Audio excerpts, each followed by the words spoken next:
je préfère être pour que contre. Mais aujourd'hui, j'ai envie de vraiment te parler sincèrement et d'aller au fond des choses. Donc, pourquoi je parle de combat? Combat contre la culture du bien-être à tout prix, combat contre le développement personnel, et le mot personnel est vraiment important, et le développement personnel, contre le développement personnel et spirituel. Pourquoi? Parce que j'y ai été, j'en ai fait partie, j'ai fait partie de cette culture du bien-être, j'ai fait partie de cette secte internationale et admise et encouragée en fait. Pour moi, c'est une secte. Alors, c'est pas une secte comme on l'entend avec un gourou en particulier qui te met sous son emprise, mais en fait, c'est une emprise quand même. Et pour moi, ce sont un mouvement sectaire qui s'est développé depuis les années 60, petit à petit, et qui a été introduit au départ par Elena Blavatsky, qui est née en 1890 et quelques, j'ai plus la date en tête, mais qui a développé ce mouvement en développant d'abord la théosophie.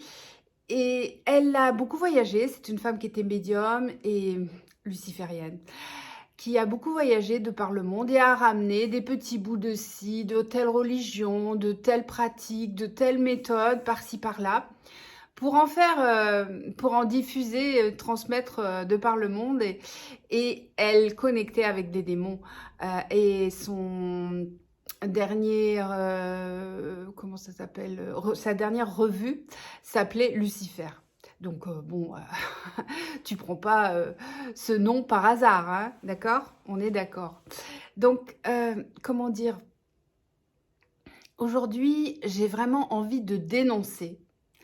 Et je suis dans un combat parce que, eh bien, il y a quelques mois seulement, c'est arrivé au mois de septembre, donc c'est vraiment très récent.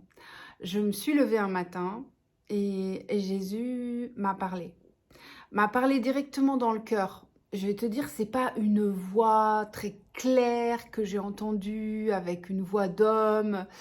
C'était vraiment un message du Saint-Esprit. Je l'ai compris après, qui me disait que bah, Jésus, je suis la vérité, je suis le chemin, je suis la vie. Et à partir de là, ma vie s'est transformée. Et petit à petit, en cheminant, en relation avec le Christ,